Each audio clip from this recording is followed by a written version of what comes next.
नमस्कार दोस्तों, मैं स्मित मिश्रा स्वागत करता हूं एक बार फिर से आप सभी का एमजेटी एजुकेशन में।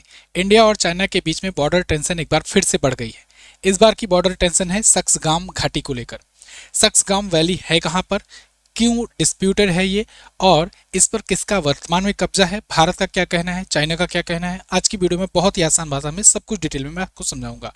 तो चलिए वीडियो की शुरुआत करते हैं। आप देख पाओगे टेंशंस बढ़ी है, वार्तालाप इधर उधर से बात विवाद चल रहे हैं, कहा सुनी चल रही है।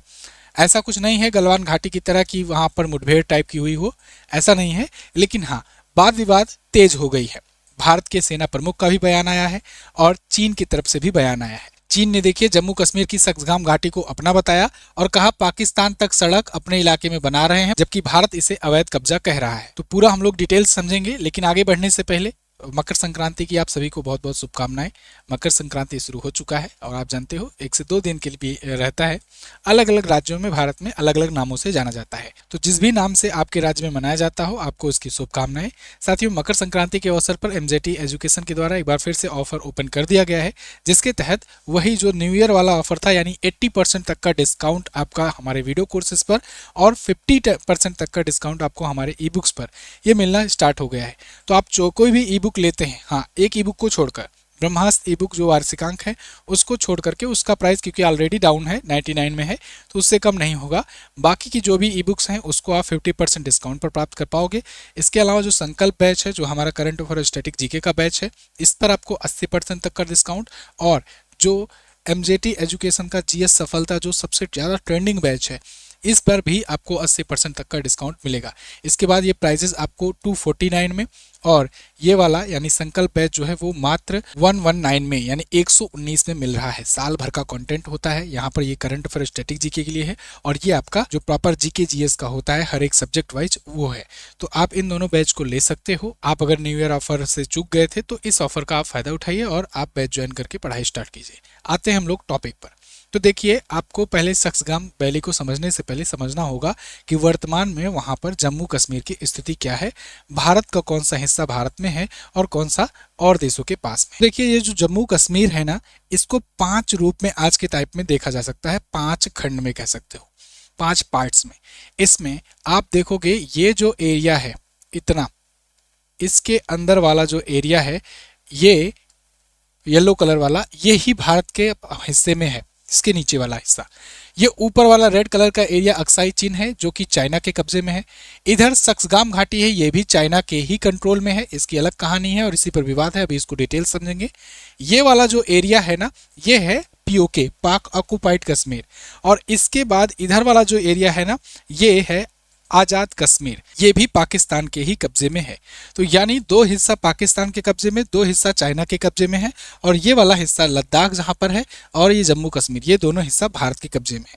भारत का कहना है कि पूरा पूरा जम्मू कश्मीर ये अपना है और इसको वो आने वाले समय में लेकर रहेगा।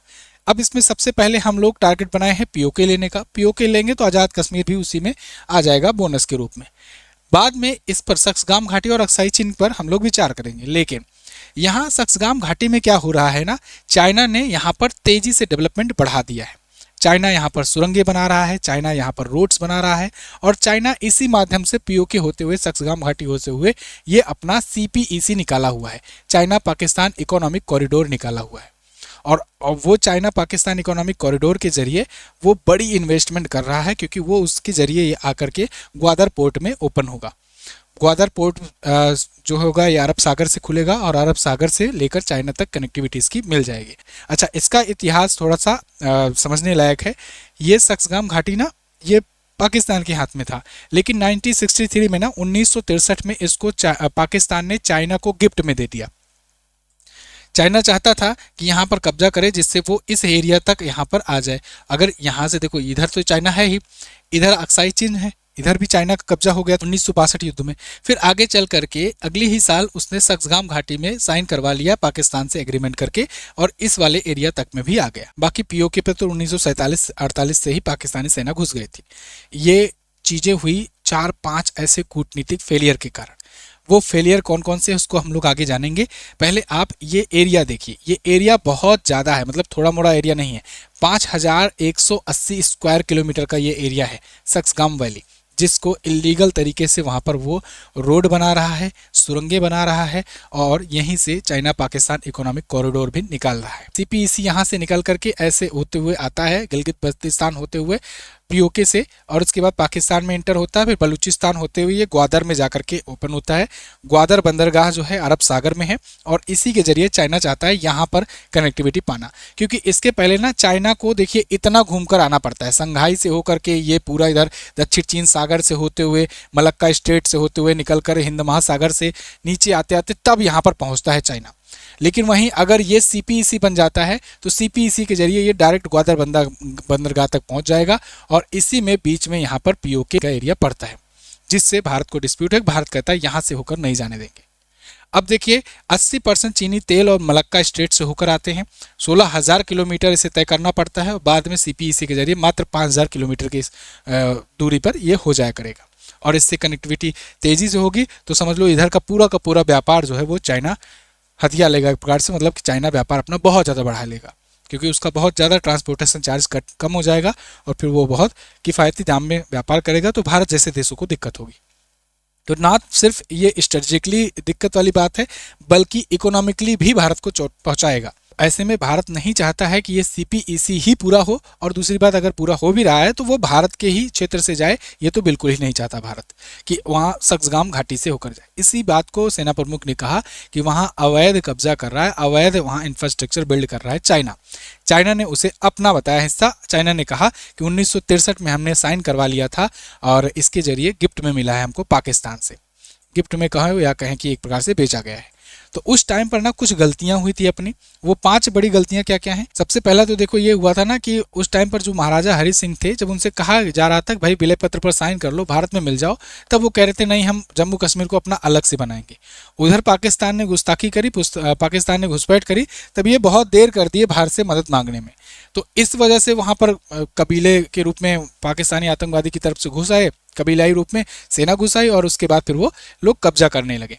फिर सीमावर्ती इलाकों में सेना की कमी थी, उस टाइम पर उतना डिप्लॉयमेंट नहीं हो पाया उतना तेजी से वहाँ पर, और इस वजह से भी बहुत सारे एरिया पर कब्जा होता चला गया। और वही दुख है कि आज भी पीओके पाकिस्तान में है तब से आज तक। यूएन में मामला लेके जाना ये भी एक भारत की गलती रही कि भारत इसको खुद सुलझाने के बजाय चला गया यूएन में।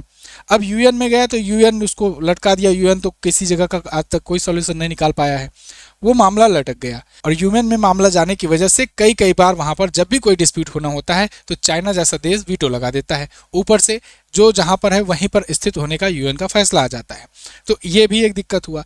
सीज फायर जो भारत मान लिया, ये भी एक प्रॉब्लम वाली हुई कि भारत ने सीज फायर जब शिकायत की तो सीज फायर की घोषणा हुई तो भारत ने मान लिया ठीक है चलो सीज फायर है, यहीं पर रहेंगे। फिर 1972 में जब शिमला समझौता हुआ था ना, वो भी एक अपनी बड़ी दिक्कत वाली बात थी। जब हम लोग 1971 में 93,000 सैनिक लेकर के बैठे थे पाकिस्तान के, तो हमारे पास बहुत बढ़िया मौका था कि उस टाइम पर पीओके ले लेते और इनको इसके बदले में यहाँ 93,000 सैनिक छोड़ते।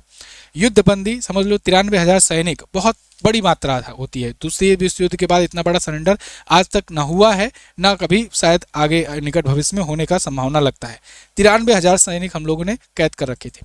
उस टाइम बहुत बढ़िया मौका था कि हम लोग पीओके मांग लेते कि पीओके छोड़ो, उसके बाद ही इन 93,000 सैनिकों को छोड़ेंगे, लेकिन कुछ नहीं हुआ। इसके बाद 1963 वाला ये जो पैक्ट हुआ, पाकिस्तान ने चाइना को ये सक्सगाम घाटी गिफ्ट दे दिया। ये भी भारत को इस मुद्दे को ले जाना था यूएन में कि भाई कैसे, जब यहाँ पर ये मुद्दा चल रहा है अभी पीओके वाला पूरा का पूरा कि यूएन में है मामला, तो तुम कैसे गिफ्ट दे सकते हो उसका कोई एरिया। वो तो अभी जैसे न्यायालय है ना, यूएन जैसे मान लो एक न्यायालय के रूप में है, कोई मामला विवादित है तो उसका कोई एक पार्ट कैसे दे सकते हो गिफ्ट के रूप में। तो उस टाइम पर भी भारत ने पुरजोर तरीके से मुद्दा को नहीं उठाया और ये 5 गलतियों की सजा आज तक भुगतना पड़ रहा है भारत को। लेकिन अब इन गलतियों से उबरने की जरूरत है और यही वजह है कि जो अपने आर्मी चीफ हैं उन्होंने 1963 के एग्रीमेंट को अवैध बताया है और कहा है कि इसको आज तक इंडिया वैलिडेट नहीं किया है और इसको हम मानेंगे नहीं। वहां पर तुम चाहे जितना इंफ्रास्ट्रक्चर बना लो, अगर हम पीओके लेने जाएंगे इस पर भी हम लोग हल निकालेंगे। हाँ, भारत से जब पूछा गया, सेना प्रमुख से पूछा गया कि भाई पीओके का क्या करोगे, पीओके कैसे लोग ले रहे हो, तो इन्होंने बताया कि देखो पीओके ना हम लोग वापस लेंगे डिप्लोमेसी और इंटरनेशनल सपोर्ट से, और वहां पर जब जनता मांग करेगी तब लेंगे।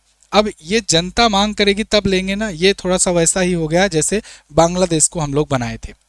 मैंने आपको अगर याद हो तो एक बार वीडियो में बताया भी था कि बांग्लादेश वाला केस जो था वो इसलिए आसान हो गया था क्योंकि वहाँ की जो पब्लिक थी वो चाहती थी कि नया कोई इंटरवेंशन आए, इंडिया का इंटरवेंशन हो और हम आज़ाद हों पाकिस्तान से। जबकि पीओके में अभी ऐसी सिचुएशन नहीं आई है। जिस दिन पीओके की पब्लिक चाह लेगी कि हम इंडिया में शामिल होंगे, उस दिन बड़ा आसान हो जाएगा उसको कब्जा करना, क्योंकि ये दिखा दिया जाएगा कि भाई देखो, जब यहाँ की पब्लिक नहीं चाहती है, जनता नहीं चाहती है, यहाँ के लोग ज़बरदस्ती कब्जाए हुए हैं। ठीक वैसे ही समझो जैसे अन्य देशों में रिजीम चेंज होती है। आज के टाइम पर देख लो ईरान में, ईरान की पब्लिक वहाँ पर प्रोटेस्ट कर रही है इसी बात को लेकर के। ट्रंप और इजराइल ये सब जब धमकियाँ दे रहे हैं कि वहाँ के नागरिकों पर हमले हो रहे हैं, अगर ऐसा कुछ आगे बढ़ता रहा तो फिर हम ईरान में रिजीम चेंज करेंगे या एक्शन लेंगे।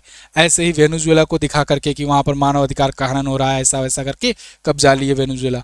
तो ऐसे ही यहाँ जब पीओके में पब्लिक जो है, पब्लिक सेंटीमेंट हाई होगा। अब वो कब होगा, कितने साल में होगा, अपने अज्ञात लोग काम कर रहे होंगे, क्या काम कर रहे होंगे, ये सब देखने वाली बात होगी। कई बार ऐसी सिचुएशन आई भी, लेकिन अरबों रुपए वहाँ के नेताओं को डाल करके पाकिस्तान चुप करवा दिया। तो कई बार सिचुएशन बनती तो है, लेकिन पाकिस्तान को भी अच्छे से पता है, इसीलिए अपना खुद भीख मांग लेगा लेकिन उठा करके वहाँ फंडिंग कर देता है, जिससे वो चीज़ें बच जाती हैं। और दूसरी बात, जो टेरर कैंप हैं सबसे पहले तो उनको हटाना होगा। तो यानी पीओके लेना काफ़ी चैलेंजिंग टास्क है। देखना होगा आगे क्या कुछ होता है। आगे जो भी कोई भी अपडेट आएगी उसको मैं आपको बताऊंगा।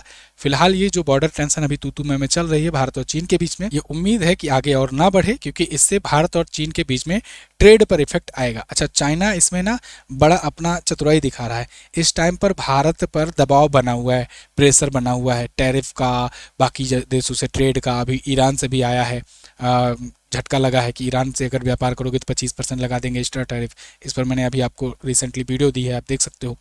तो इस समय जब भारत दबाव में है तो चाइना चाह रहा है कि इस समय और प्रेशराइज किया जाए, जिससे हमसे ट्रेड करने पर मजबूर तो है ही, तो ऐसा हो कि ये हमारी शर्तों पर और मान लें। अभी कुछ दिन पहले ही भारत ने वहाँ के लोगों के लिए बिजनेस करने के लिए वीज़ा भी एक्सेस करवा दिया कि चलो ठीक है, अब तुम्हारा जो 5 साल से बैन लगा था उसको भी ओपन कर दिया।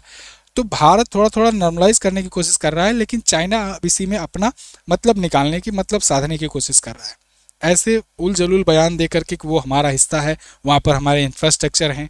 तो ये गलत बात है और भारत इसका विरोध कर रहा है। आगे अगर कोई भी अपडेट आती है तो मैं आपको बताऊंगा। चैनल को सब्सक्राइब कीजिए। जाने से पहले एक बार फिर से मकर संक्रांति के ऑफर का आप फायदा उठाइए। यूज कीजिए coupon code Lohri, capital letter without any space, LOHRI। इस कूपन कोड को यूज करने पर आपको ई बुक पर 50% का और वीडियो कोर्सेज पर 80% तक का डिस्काउंट मिलेगा। MJT ऐप पर हमारे वीडियो कोर्सेज और जो चीज़ें हैं ई बुक वगैरह मिलेंगी, तो MJT app Google play store से आप डाउनलोड कर सकते हैं। लिंक भी डिस्क्रिप्शन में दिया गया है, व्हाट्सएप का नंबर भी है, किसी भी सहायता के लिए आप पूछ सकते हो। Thank you so much. मिलेंगे अगली वीडियो में, अगली क्लास में। नमस्कार, जय हिंद, वंदे मातरम।